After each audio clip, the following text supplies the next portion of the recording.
So I'm making the short, I hope it's going to be short, video for my friends and family, just to give them a little bit of an update on what's been happening here in Italy and what is going on as far as the lockdown situation, because of course none of us have ever lived through a situation such as this. It's really monumental, where we are in a complete lockdown, meaning that we cannot not only not leave Italy, but we cannot leave our municipalities, which of course means that if you were living in Vancouver and you were in Kerrisdale, you wouldn't be able to leave Kerrisdale. Or if you lived in Beverly Hills, okay, you wouldn't be able to leave Beverly Hills. So you wouldn't just be able to go to downtown LA. So this has been in effect now since a number of hours, and things are really progressing very quickly. And this is why I'm making this video for my friends, is to inform them about what may happen where they are. I don't think so, though, quite frankly. I think what happened here, it's a unique situation, could be a unique situation, because Milan, of course, is in northern Italy and it borders on a number of European countries, and it's a hub for a lot of things, you know, fashion and other industries, and so there's constantly people from all over the world coming and flocking to Milan. So it's kind of the perfect storm situation. I don't believe every country will be hit in the same way as Italy will be hit, but of course, you know, I can't really predict that for sure. What I can do is I can tell you what's been going on here, just to give you an idea of what you could expect and what we're going through, because it's really monumental. So basically, in a nutshell, like I said, we can't leave our little town of Teolo. Today we went for a hike, we were able to get some fresh air, we're able to go to supermarkets, we're able to go grocery shopping, we're able to go to the pharmacy, but that's pretty much it. So the universities are closed, schools are closed, kids don't go to school. They've been homeschooling since the end of February, and they say that until the 3rd of April, this will be just through homeschooling, so kids will not be going to school. It's been a tough situation, I would say, on patients, obviously, that are in the ER. It's been extremely hard on kids who don't understand why not only are they not going to school, which, you know, kids may like, but they can't meet socially with their friends. Movie theaters are closed, restaurants are closed after 6, bars are closed. They can only meet, you know, with their friends if they go to the park with the fresh air. Even obviously us, we can't meet socially. So what I try and do now is I go for walks or hikes with my friends, and you know, that's how you socialize. You're walking and talking, but even within that, you're supposed to keep a meter distance around you, okay? So that's what the new decree says, is that you have to, you know, keep those social distances. Wearing masks is not mandatory, okay, right now. But of course, frontline workers are all completely masked and covered. And you do see some people, not a lot, you know, Italy is a country, you know, I'm half Italian, I'm half Canadian, and I can tell you there's a lot of differences. Italians in general, if I were to stereotype, take things a little bit more lightly, okay?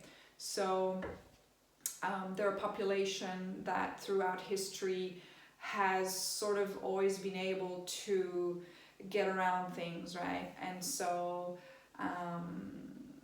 you know, they're not quite so ready to take on, let's say, restrictions, okay? So it's been fairly tough for people to understand, I would say, that they have to limit their social interactions. I think it's been really tough, and in fact that's why we've now come to this most recent decree, which of course, as I've just said, you can't even leave your municipality. So it's become that strict, and that's to limit the social contagion between and amongst people.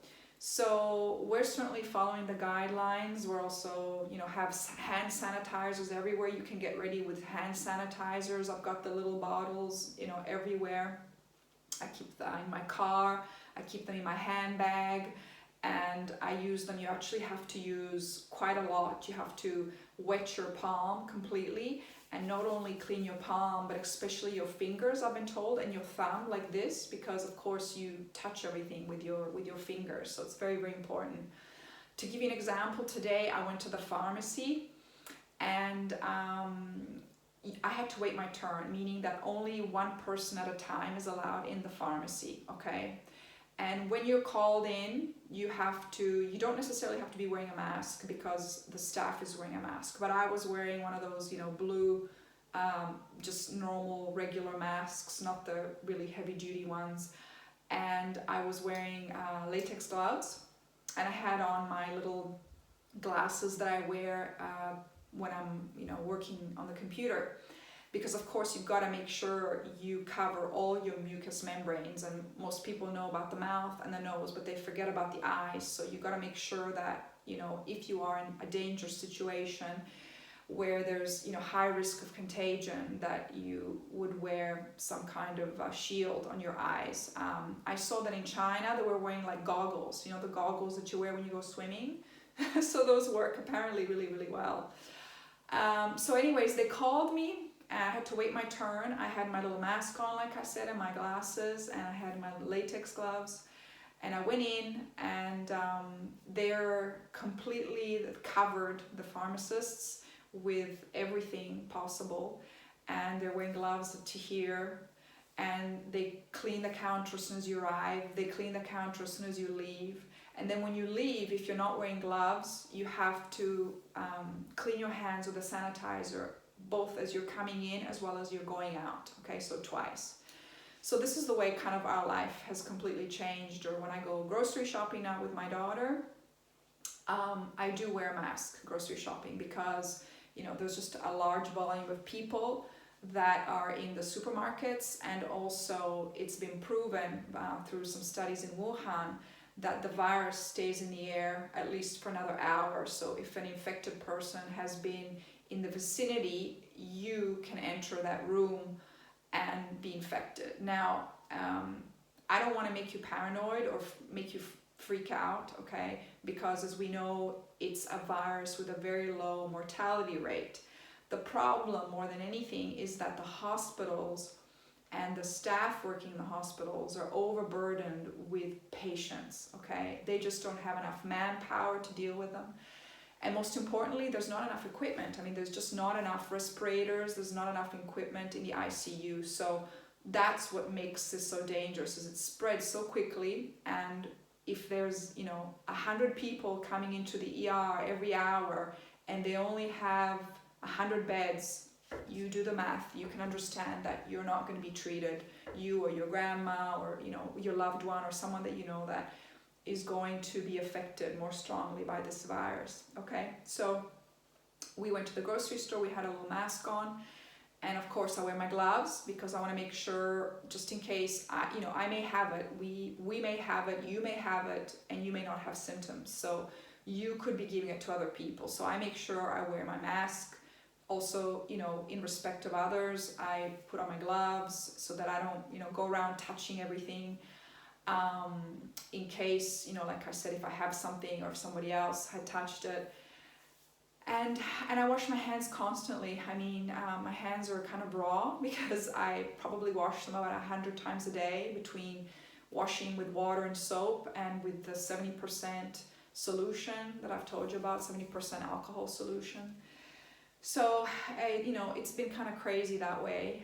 It's also been hard on my daughter because, she can't go out socially. She can only meet with her friends in the park, and they have to stay a certain distance. Obviously, work is off for a lot of us. You can't go to work. They try and encourage now most companies and situations to do, work remotely. So that's what's been happening. The universities are closed, of course. And they're calling actually in the next few days to also have other services closed. So for example, hairdressers will be closed, barbers, estheticians, anywhere where you get, service and you're close to the person. So I've already stopped doing that already more than a week ago, because as soon as I realized what was going on, because I was comparing to ironically enough, some of the podcasts that I'd heard over in China, and I thought, oh my God, what I heard in China, and I seemed so way out of this world, is actually happening here. I would never have guessed something like this would happen here, because we have world-class medical care, and Italy is a fairly industrialized nation, and there was no reason to really think that from China to Italy was going to be a logical step. So yeah, be prepared. I miss you guys lots. Can't wait till this is over, and I'll be giving you regular updates on what we're doing, how we're dealing with the situation, and yeah, just so you know how we are, how you can get prepared, and how you can deal with the situation, because like I said, none of us have ever lived through something like this. I mean, we live in a Western society. We're used to being able to move, being able to go where we want, to visit places, and so it's hard for us to be limited on our ability to move around and travel or just visit our friends. So okay, have a good evening. I'm gonna go to bed now because it's getting really, really late and I'm exhausted. Okay, good night.